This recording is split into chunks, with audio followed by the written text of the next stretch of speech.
जय श्री कृष्णा। राधे राधे दोस्तों। तो आशा करती हूँ कि आप सब बहुत ही प्रसन्न होंगे। लड्डू गोपाल की कृपा आप सब पर बरस रही होगी। इसी तरह प्रभु आप सब पर अपनी कृपा बरसाते रहें और सबकी सारी मनोकामनाएं ऐसी ही पूरी होती रहें। दोस्तों, दुख और कठिनाइयाँ तो आप सब ने भी अपने जीवन में बहुत देखे होंगे। सबके जीवन में आते हैं दुख, संघर्ष, विपरीत स्थितियाँ। लेकिन दोस्तों, आज जो सच्ची घटना मैं आपको बताने जा रही हूँ, एक ऐसे भक्त की सच्ची कहानी, उसके जीवन की सच्ची व्यथा, सच्चा दुख जो आपके साथ में इस वीडियो में शेयर करने जा रही हूँ। इस सच्ची घटना को सुनने के बाद आपका दिल दहल जाएगा। आप सोचने पर विवश हो जाएंगे कि प्रभु इतनी परीक्षा किसी की कैसे ले सकते हैं, किसी के जीवन में इतना संघर्ष कैसे आ सकता है, और इस संघर्ष में भी कोई व्यक्ति कैसे खड़ा रह सकता है, कैसे अटल रह सकता है अपने कर्तव्य पथ पर भक्ति के सहारे। दोस्तों, भक्ति और प्रभु का आशीर्वाद, प्रभु की कृपा एक ऐसी चीज़ है जो इंसान को मौत के मुंह से भी वापस खींच कर लाती है और ऐसी अनहोनियों से बचाती है, नामुमकिन को मुमकिन बनाती है। हर वो संसार का हर वो दुख, हर वो कठिनाई जिससे हम आप जूझ कर भी उसका समाधान नहीं निकाल सकते, उससे बच नहीं सकते, भक्ति हमें उससे बचाती है। भक्ति हमें हर उस कठिनाई से, हर दुख से बचाती है जिसका समाधान हम नहीं कर सकते, हमारे हाथ में होता ही नहीं है। तो दोस्तों, आज एक सच्चे भक्ति की कहानी मैं आपको बताने जा रही हूँ। और इत्तेफाक की बात तो ये है कि उसके जीवन में भक्ति आई ही बहुत सारी कठिनाइयों के बाद, लेकिन भक्ति के आने के बाद उसका जीवन बिल्कुल बदल गया, जैसे उसके साथ कोई चमत्कार हुआ हो। दोस्तों, आज मैं आपको बताने जा रही हूँ अंजलि जी के बारे में। दोस्तों, अंजलि जी के जीवन में भी लड्डू गोपाल ने ऐसे ऐसे चमत्कार किए कि आप सुनकर आपके रोंगटे खड़े हो जाएंगे। आपको अपने कानों पर भरोसा नहीं होगा कि आप क्या सुन रहे हैं। क्या ऐसा भी कभी हो सकता है? ये सब तो सिर्फ कहानियों में होता है, सिर्फ स्वप्न में हो सकता है, लेकिन सच में दोस्तों, अंजलि जी ने सच्चे मन से बाल गोपाल की सेवा की और उन्होंने उनके जीवन में कृपा नहीं, चमत्कार किए हैं। वाकई में इसे चमत्कार, मिरेकल ही कहेंगे। तो चलिए जानते हैं। दोस्तों, अंजलि जी जो हैं वो एक बच्चे की माँ हैं और उनकी उम्र कुछ 40 वर्ष के आसपास उनकी उम्र है। वो बताती हैं कि उनके जीवन में पिछले जो 10 वर्ष बीते हैं वो बड़े ही खतरनाक और बहुत ही अजीब से एक्सपीरियंस देने वाले रहे हैं। अंजलि जी बताती हैं कि 10 साल पहले मेरा विवाह हुआ और अरेंज मैरिज मेरी शादी हुई। शादी के बाद मेरे जीवन में मतलब थोड़ी सी समस्या आई, मुझे संतान नहीं हो रही थी। काफ़ी दवा इलाज करने के बाद शादी के 4-5 साल के बाद मैं गर्भवती हुई और मुझे एक प्यारा सा बेटा हुआ। लेकिन दोस्तों, बेटा हो गया, वो माँ तो बन गई, उनके जीवन में बहुत बड़ी खुशी आ गई, लेकिन उसके बाद जो उनके जीवन में उठापटक शुरू हुई, जो संघर्ष शुरू हुए, उसके बारे में तो उन्होंने कभी कल्पना ही नहीं की थी। अंजलि जी बताती हैं कि जब उनका बेटा 1 महीने का ही था और अभी वो उसे स्तनपान कराती थी, बहुत छोटा था। आप समझ सकते हैं कि 1 महीने का नवजात बच्चा कितना नन्हा होता है। उसे कुछ भी समझ नहीं होती, ना वो किसी को पहचानता है, ना वो अपनी कोई समस्या कह सकता है मुँह से। अंजलि जी को अपने डिलीवरी के 1 महीने के बाद ही पता चलता है कि उन्हें स्तन कैंसर हो गया है, ब्रेस्ट कैंसर हो गया है, जो कि महिलाओं में बहुत ही आम कैंसर होता है, अक्सर हो जाता है ये। तो अंजलि जी को डिलीवरी के बाद पता चलता है कि 1 महीने के बाद उन्हें ब्रेस्ट कैंसर हो गया है। अब ये खबर सुनने के बाद उनकी तो हालत ख़राब हो जाती है, क्योंकि कैंसर एक ऐसी बीमारी है जिसके नाम से ही हर इंसान डरता है, क्योंकि ये एक जानलेवा बीमारी है।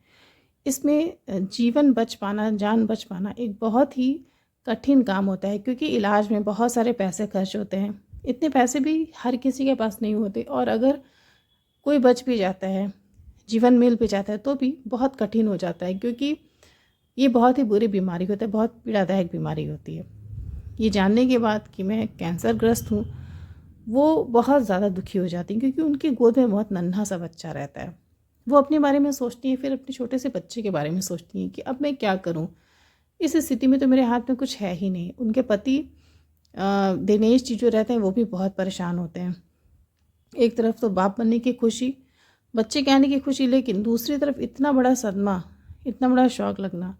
उनकी पत्नी को कैंसर होने की खबर सुनना। अब वो दोनों ही पति पत्नी उनके इलाज में लग जाते हैं कि खैर कुछ भी हो, मुझे किसी न किसी तरह से इस बीमारी से बचना है। अगर ये बात सही समय पर पता चल गई है तो वो अपनी पत्नी जो दिनेश जी होते हैं अपनी पत्नी अंजलि को लेकर दिल्ली चले जाते हैं उनके इलाज के लिए। चूँकि उनका बच्चा बहुत छोटा रहता है इसलिए उसे साथ मिलने जाना उनकी मजबूरी होती है। उनके साथ उन दोनों के साथ अंजलि की माँ भी जाती हैं उनके ट्रीटमेंट के लिए। वहाँ जाते हैं वो। और दोस्तों अंजलि जी बताती हैं कि वहाँ जाने के बाद वो गए तो सिर्फ कुछ दिनों के लिए ही थे, लेकिन वहाँ पर जाने के बाद उन्हें 6 महीने अपने इलाज में लग गए, क्योंकि उनका जो कैंसर था वो बताती हैं कि वो बहुत एडवांस स्टेज पर आकर उन्हें पता चला था। डॉक्टर ने कहा था कि जो आपका कैंसर वो पिछले कई सालों से आपके शरीर में बन रहा है, लेकिन वो जब बिल्कुल एडवांस स्टेज पर आ गया तब जाके आपको पता चला है। वो सब बहुत दुखी हुए, लेकिन फिर भी हाथ में गोद में छोटा सा बच्चा था तो इलाज कराना था और किसी न किसी तरह से ज़िंदगी और मौत से लड़ के जीतना था अपने बच्चे के लिए। वही सब वो करने में लगे थे और अपना वो इलाज करा रही थी। किसी तरह धीरे धीरे ऐसा लगा जैसे बीमारी ठीक हो रही है। अंजलि जी का ऑपरेशन किया गया और जिस स्तन में उनके कैंसर था उसे हटाकर मतलब उसे काट कर अलग कर दिया गया उनके शरीर से। लेकिन उसके बाद भी अंजलि जी बहुत दुखी थी, क्योंकि वो अपने बच्चे को फीड नहीं करा पाती थी। उनके जो दूसरा जो उनका स्तन था उससे भी बहुत ब्लीडिंग होती थी और उनका बच्चा भूखा रहता था, वो उसे दूध नहीं पिला पाती थी। अपने छोटे से लाचार बच्चे को देखकर एक माँ की क्या हालत हो सकती है दोस्तों, आप समझ सकते हैं। वो भी बहुत नन्हा सा बच्चा। अंजलि जी चाह कर भी उसे फीड नहीं करा पाती थी, उसका पेट नहीं भर पाती थी दूध पिलाकर। वो बहुत रोती थी। 6-7 महीने तक उनका इलाज हुआ, लेकिन अंत में आकर 7 महीने के बाद डॉक्टर ने उन्हें जवाब दे दिया कि आपका ऑपरेशन तो हो गया, बहुत सारी थेरेपी भी हुई, कीमोथेरेपी, रेडिएशन सब कुछ हुआ है, लेकिन उस स्तर से आपका जो कैंसर है वो अभी ख़त्म नहीं हुआ है और काफ़ी ज़्यादा खतरा है। उन्होंने जो भी दवा वगैरह थी वो सब कुछ बताया और बोला कि आप घर पे जाके ये सारी मेडिसिन लेती रहिए, योगा वगैरह करती रहिए, लेकिन इससे ज़्यादा बेटर स्थिति नहीं हो सकती है। और उन्होंने डॉक्टर से पूछा कि डॉक्टर साहब मेरे पास मेरा जीवन कितना, आप मुझे साफ साफ बता दीजिए कि मेरे पास कितना समय है, मैं बचूंगी या नहीं बचूंगी, ये बात मुझे आज साफ साफ बता दीजिए, क्योंकि मेरे साथ मेरा छोटा सा बच्चा है और मैं किसी झूठ या भ्रम में नहीं रहना चाहती हूँ। अगर मैं सच में मरने वाली हूँ, मेरा जीवन नहीं है, तो मुझे बता दीजिए, क्योंकि मुझे अपने बच्चे का भविष्य भी देखना है। डॉक्टर ने अंजलि जी को जो बताया वो सुनकर उनके होश उड़ गए। डॉक्टर ने अंजलि जी से बोला कि देखिए मैं आपसे झूठ नहीं बोलूँगा, आपके पास सिर्फ 2 महीने का समय है। हाँ, अगर कोई चमत्कार हो गया, भगवान ने कोई आप पर कृपा कर दी, तो हो सकता है आप 6 महीने या 1 साल तक ज़िंदा रह सकती हैं, लेकिन मेरे हिसाब से आपका जीवन, आपकी लाइफ सिर्फ 2 महीने की है। ये सुनकर अंजलि की आंखों के सामने अंधेरा छा गया। उसे लगा जैसे उसे बहुत तेज चक्कर आ रहा है और वो वहाँ पर गिर के बेहोश हो गई। दिनेश उसे उन्हें उठाते हैं और संभालते हैं। थोड़ी देर के बाद वो होश में आती है। सभी उसे हिम्मत देने की बहुत कोशिश करते हैं कि तुम्हें अपनी समस्या से, अपनी बीमारी से लड़ना, तुम घबराओ मत, तुम ज़रूर ठीक हो जाओगे, डॉक्टर कुछ भी कहें। अचानक से दिनेश के फ़ोन पर उसके ऑफिस से फ़ोन आने लगता है कि तुम्हें जल्दी से वापस यहाँ आना पड़ेगा, नहीं तो तुम्हें जो नौकरी छोड़नी पड़ेगी, क्योंकि वो काफ़ी महीनों से अपनी अपनी जॉब पर नहीं जा रहा था। इसलिए वहाँ पर उसे बार बार बुलाया जाने लगा कि अगर अब आप नहीं आए तो आपको रिज़ाइन करना पड़ेगा। मजबूरीवश दिनेश वहाँ से वापस अपने शहर आ गए अपनी नौकरी को ज्वाइन करने के लिए, और वहाँ अंजलि अपनी माँ और अपने छोटे से बच्चे के साथ अपना इलाज करा रही थी। दिनेश को यहाँ 2-4 महीने और बीत गए हैं, लेकिन अंजलि अभी तक वापस नहीं आ पाई थी, क्योंकि उसे भी समस्या थी, उसे बार बार डॉक्टर की ज़रूरत पड़ रही थी। दिनेश ने उसे बोला कि मैं वहाँ पर नहीं आ पाऊँगा, तुम्हें अगर यहाँ आना होगा तो तुम खुद अपनी माँ के साथ आ जाना। अंजलि ये बात सुनकर बहुत दुखी हुई कि मेरा पति होकर वो ऐसी स्थिति में मुझे छोड़ रहे हैं। अंजलि के दुख का तो कोई ठिकाना ही नहीं था। वो कुछ दिनों बाद अपनी माँ के ही साथ, अपने छोटे से बच्चे के साथ वापस अपने शहर आ गई, लेकिन अभी उसके घर पर उसकी देख रेख करने वाला कोई भी नहीं था, इसलिए उसे अपनी माँ के साथ अपने मैके जाना पड़ा। अंजलि बताती हैं कि जब हमारे जीवन में बुरा समय आता है ना, तो सभी हमें दूध की मक्खी की तरह निकाल के बाहर फेंक देते हैं, क्योंकि जब हमारी स्थिति ख़राब होती है, हम मजबूर होते हैं, कुछ भी करने में असमर्थ होते हैं, धन कमाने में असमर्थ होते हैं, या फिर अपना कोई भी काम करने में असमर्थ होते हैं, असहाय होते हैं, तो हमारी जिम्मेदारी लेना कोई नहीं चाहता, चाहे वो माँ बाप हो या कोई भी हो। मतलब ये कि बुरी स्थिति में साथ देने वाले लोग कम ही होते हैं। कुछ ऐसा ही उनके साथ हुआ था। वो जब अपने मायके गई अपनी माँ के साथ, वहाँ पर वो 1 डेढ़ महीना रहीं, लेकिन उसके बाद उनकी जो भाभी थी उन्हें थोड़ी सी समस्या होने लगी। वो ये कहने लगी कि उनके यहाँ रहने से हमें भी इन्फेक्शन लगेगा, हमें भी बीमारी हो सकती है, हमारे घर में बच्चे हैं उन्हें भी इन्फेक्शन हो सकता है। तो अंजलि, उन्होंने अपनी ननद यानी कि अंजलि को अपने वापस अपने घर यानी अपने ससुराल जाने को बोला। ये बात अंजलि की माँ को बुरी भी लगी। उन्होंने अपनी बहू को समझाया कि वो बहुत बीमार है और डॉक्टर ने उसे जवाब दे दिया है, तुम ऐसा मत करो इसके साथ, कि तो किसी के भी साथ हो सकता है, भगवान न करे किसी को ऐसा दुख मिले, लेकिन वो मेरी बेटी और उसकी जिम्मेदारी है मेरी, इसलिए मैं हाथ जोड़कर तुमसे विनती करती हूँ कि वो जब तक है जिंदा उसे यहाँ पर रहने दो। लेकिन जो उनकी बहू थी, अंजलि की जो भाभी थी, वो अपनी ज़िद पर बिल्कुल अड़ गई कि अगर ये यहाँ पर रहेंगी तो मैं यहाँ नहीं रहने वाली हूँ, मैं अपने घर चली जाऊँगी। अंजलि की माँ बहुत दुखी हूँ और मजबूरीवश उन्होंने अंजलि से वापस अपने ससुराल जाने को बोल दिया कि मुझे माफ़ कर दो बेटा, लेकिन तुम अपने ससुराल चले जाओ, यहाँ पर तुम्हारा रहना सही नहीं है और तुम वहाँ चले जाओ, वहाँ रहो, मुझसे जो भी बन पड़ेगा मैं तुम्हारे लिए कर दूँगी। अंजलि का जीवन बिल्कुल अंधकारमय हो गया था। एक तो उसे पता था कि वो कुछ ही दिनों की मेहमान है, वो अपने बच्चे को प्यार भी नहीं कर पाएगी, उसे देख भी नहीं पाएगी, उसकी सेवा नहीं कर पाएगी, वो हमेशा के लिए अपने नन्हे से बच्चे को छोड़कर चली जाएगी। और ऊपर से इस तरह का व्यवहार, सबका बुरा व्यवहार, और सब उसके बारे में गलत सोचते थे कि उसके रहने से मनहूसियत फैलेगी या उसकी बीमारी फैलेगी। एक मरीज पर, एक पेशेंट पर, या फिर एक बेसहारा लड़की पर क्या बीतेगा अगर उसके साथ ऐसा हो। लेकिन अंजलि सब कुछ बर्दाश्त कर रही थी, क्योंकि उसे पता था कि उसे नहीं जीना है, ये उसकी परीक्षा की घड़ी है। वो सिर्फ अपने बच्चे को देखकर जी रही थी। उसके मन में एक अजीब सी आस थी। उसे लगता था कि हो सकता है भगवान उस पर कोई कृपा कर दे, उस पर कोई चमत्कार कर दे और उसे कुछ महीनों की ज़िंदगी मिल जाए जो उसे वो अपने बच्चे के साथ काट सके, गुजार सके। अपने बच्चे के साथ वो थोड़ा सा समय बिताना चाह रही थी, उसे अपना दूध पिलाना चाहती थी, उसे लाड करना चाहती थी, उसके साथ खेलना चाहती थी। दोस्तों, जो हर माँ करना चाहती है वही अंजलि भी चाहती थी। वो बहुत तड़प रही थी अपने बच्चे को प्यार करने के लिए, उसके साथ खेलने के लिए, अपने हाथों से उसे खाना खिलाने के लिए। लेकिन समय इतना क्रूर था कि ये सब उसके लिए एक सपना था। वो रोते भी लगते हुए वापस अपने ससुराल चली गई और वहाँ जाकर वो बिल्कुल निराश हो गई। उसे समझ में आ गया कि अब मेरी सहायता करने वाला भगवान के सिवा और कोई भी नहीं। रात दिन भगवान से विनती करती थी, अपने नन्हे से बच्चे को देखकर रोती थी, भगवान से कहती थी कि प्रभु मुझे कुछ दिनों का जीवन दे दो, मेरा बेटा थोड़ा बड़ा हो जाए, फिर तुम मुझसे जीवन छीन लेना, मुझे उठा लेना इस संसार से। बस वो दिन रात भगवान से यही मांगती रहती थी। वैसे तो वो उसे डॉक्टर ने काम करने के लिए मना किया था, लेकिन उसके ससुराल में उसकी मदद करने वाला कोई नहीं था। ना तो उसके कोई कपड़े धोता था, ना उसे कोई खाना बना के देता था। वो बीमारी की स्थिति में भी स्वयं से अपने और अपने बच्चे का काम करती थी। लेकिन एक दिन अंजलि के साथ एक बहुत ही अजीबोगरीब घटना होती है और उस घटना ने अंजलि का जीवन बदल के रख दिया। एक दिन अंजलि अपने बच्चे को गोद में लेटाकर सुला रही थी, तभी उसके घर की कॉल बेल बजती है। उसके दरवाजे पर बाहर कोई आता है। उसकी सास निकल कर देखती हैं और एक कुरियर वाला डिलीवरी बॉय रहता है, जिसके हाथ में एक डब्बा रहता है कुरियर का। वो पूछती हैं कि किसके नाम से है, क्या है।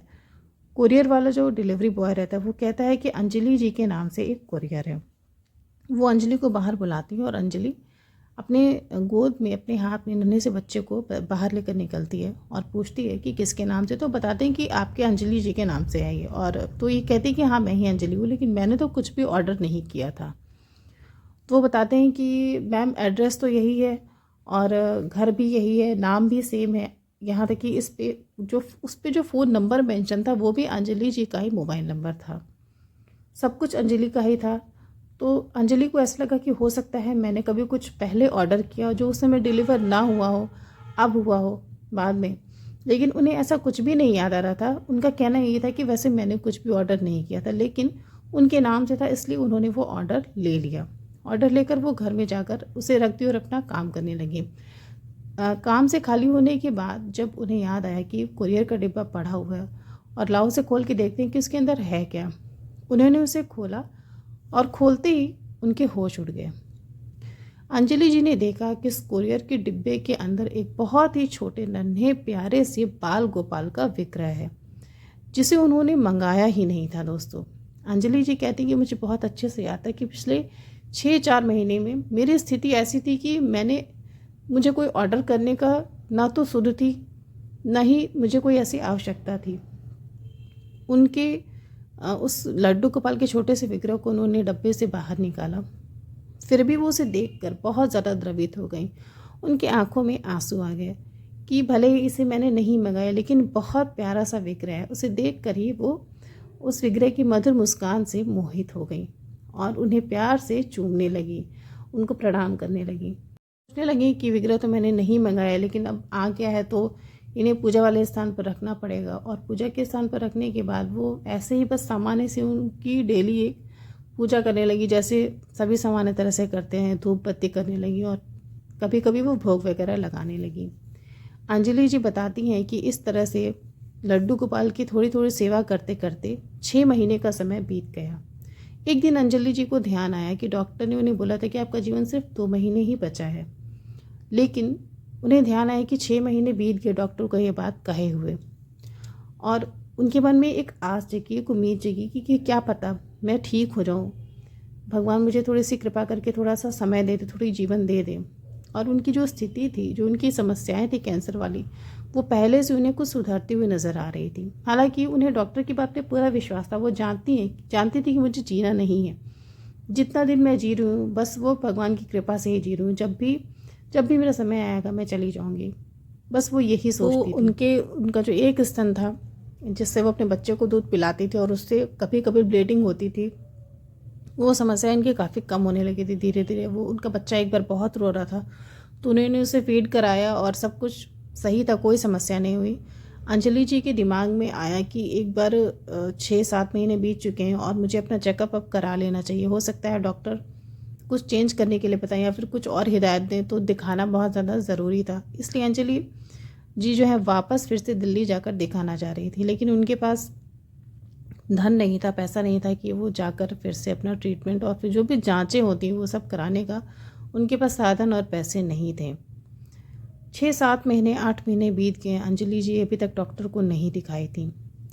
साथ में वो अपने घर का सारा काम करती थी, उसी बीमारी वाली अवस्था में अपने बच्चे की देख रेख करती थी और अपने बाल गोपाल, छोटे से लड्डू गोपाल का विग्रह जो अचानक से स्वयं ही उनके पास आ गया था, उसकी भी सेवा करती। एक दिन उनके पति उनसे कहते हैं कि तुम्हें चेकअप कराए हुए काफ़ी दिन हो गया और एक बार फिर से चल के दिल्ली में अपनी जांच करा लो, अपना चेकअप करा लो, जो भी जांच वगैरह ब्लड की होती हैं, ताकि हमें ये पता चल जाएगा कि हम तुम्हारी कंडीशन क्या है, कहाँ चेकअप कराना है या कहाँ नहीं कराना है। अंजलि जी बहुत ज़्यादा डरी हुई थी क्योंकि डॉक्टर ने उन्हें सिर्फ 2 महीने का समय दिया था और 8 महीने का समय निकल चुका था। वो वापस दिल्ली जाती हैं।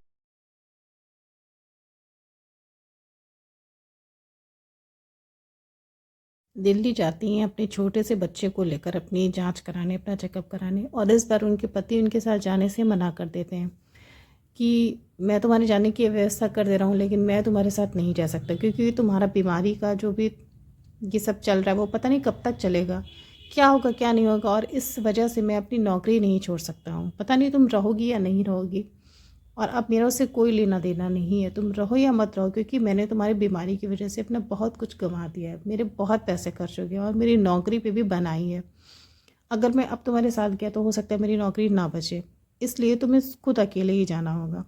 ये बात सुनकर अंजलि जी बहुत ज़्यादा दुखी हो जाती है। दोस्तों, आप खुद सोच सकते हैं, एक ऐसी माँ जिसके कोई अपने छोटा सा बच्चा हो और जिसका ऑपरेशन हुआ, जो कैंसर से जूझ रहा हो, वो अकेले शहर से बाहर ट्रैवल करने में उसे कितनी समस्या होगी छोटे से बच्चे के साथ, लेकिन फिर भी वो हिम्मत बांध कर जाती हैं अपनी जांच कराने।